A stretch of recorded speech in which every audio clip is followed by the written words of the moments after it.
This one's back. The one that I fixed the volume buttons on.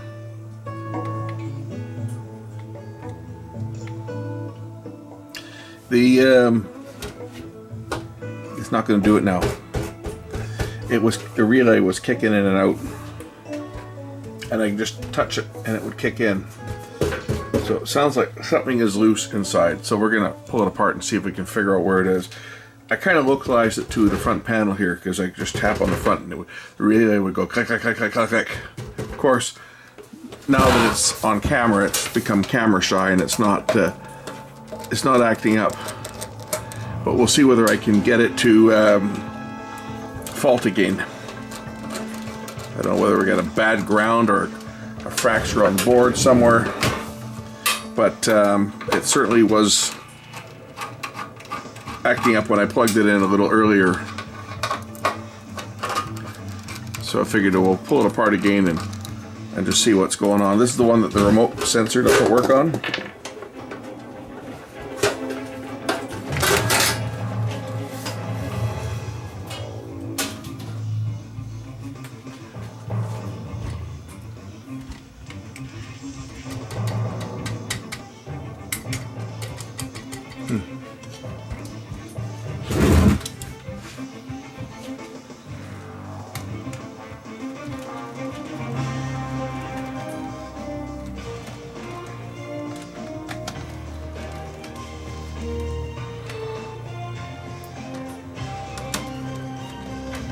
At least the symptom happened where I heard it. And I'm not just going on hearsay by the owner saying, oh, the sound cut out. I plugged it in and it was doing it for me. Of course, as I say, by the time I get set up for it and actually start working on it, the fault went away. But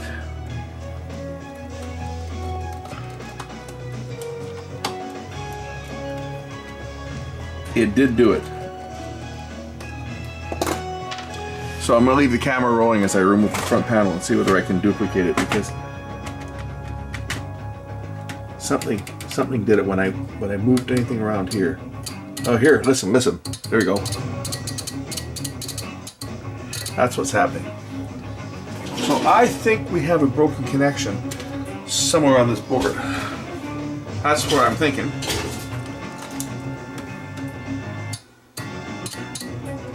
It might even be right in here. Okay, so now I've been able to hear what it's doing. I'm just going to pull this board out and let's see. So there's a couple of screws here and a couple of tabs. I just want to look at this board and see whether there's any obvious bad connections. It seemed to be right when I was touching right in here, so it might just be a broken solder connection. That's what the hope is anyway, because boomerangs don't make me any money. So try to fix this thing up as quickly as possible and get it the hell out of here without spending a whole bunch of time on it. This is a problem when you're working on this old crap, is that it doesn't matter. There's so many things that can go wrong, and things that are completely unrelated to areas that you worked on can crop up and bite you in the ass down the road. Okay, let's just take a look here. It seemed to be when I was pulling around in this area here. So is there any connections in here that are loose? Let's just get a close look at some of these ones down here. As you can tell, this board has been gone over a long time ago. These have all been resoldered. This was a very problematic board back in the day. This would have been old Marv that worked on this, I'm sure, because this would have gone to the shop. It came from the shop I worked at, and it would have gone back there for any work. And old Marv, he was the audio guy. I did video stuff, so this would have probably been his handiwork, resoldering all this. But looking at this right down here where these wires are, and that's just kind of where I gave them a tug, it seemed to cut in and out. So I'm just wondering if there's any loose ones here. See if I can wiggle these and see any movement.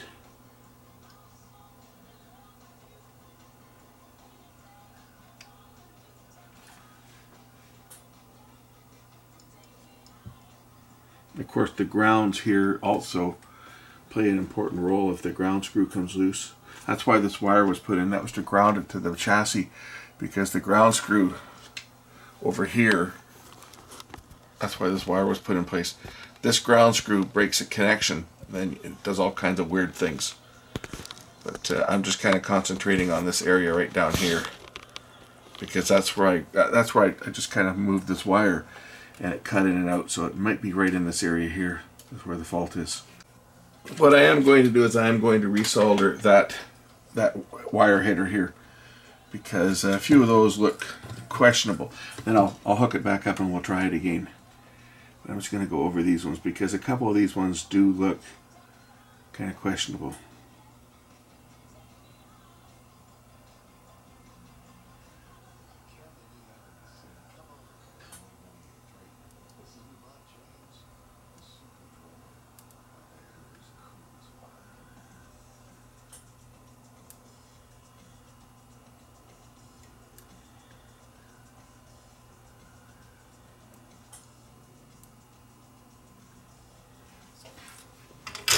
But it was over on this side where I moved the wires that it cut in and out, so I'm just going to pop the board back in and put that grounding screw back in and just give it a tug and see whether it cuts out again.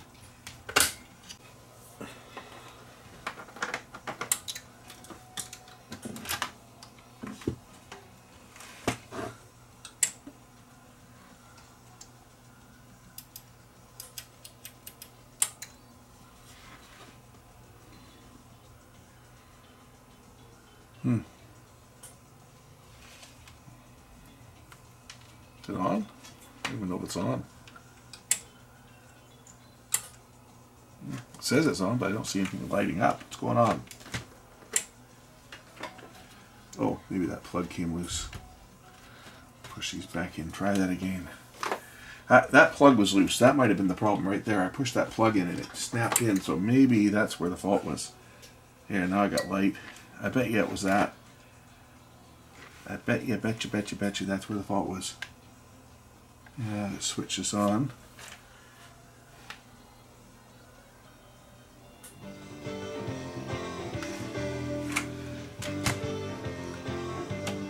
Yeah, this plug here, and you probably saw me on camera, I pushed it in and it snapped in. That plug was loose. Good. Excellent. I got it. Yeah, not doing it now. Excellent.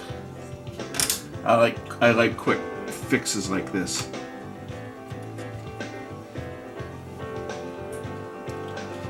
Yep. All right. Okay. Well, I let it run, but I think I got it. I think that was a pretty quick diagnosis. To say when it came in earlier today, it actually showed up while I was working on that super audio player. So I said to the guy, just leave it with me. It's my neighbor, so just leave it. It's also a former co-worker. Although he left the company a year before I started, so I guess he wasn't a co-worker, but he got his buyout in 2004 and he took it. That's me shutting it off there. Alright, let me just get the screws back in and I'll let this thing run, but I think this is going to be a real quick, easy fix. So, again, because it was cutting in and out, it was pretty obvious it was a connection. And it didn't take long to find it. Loose plug.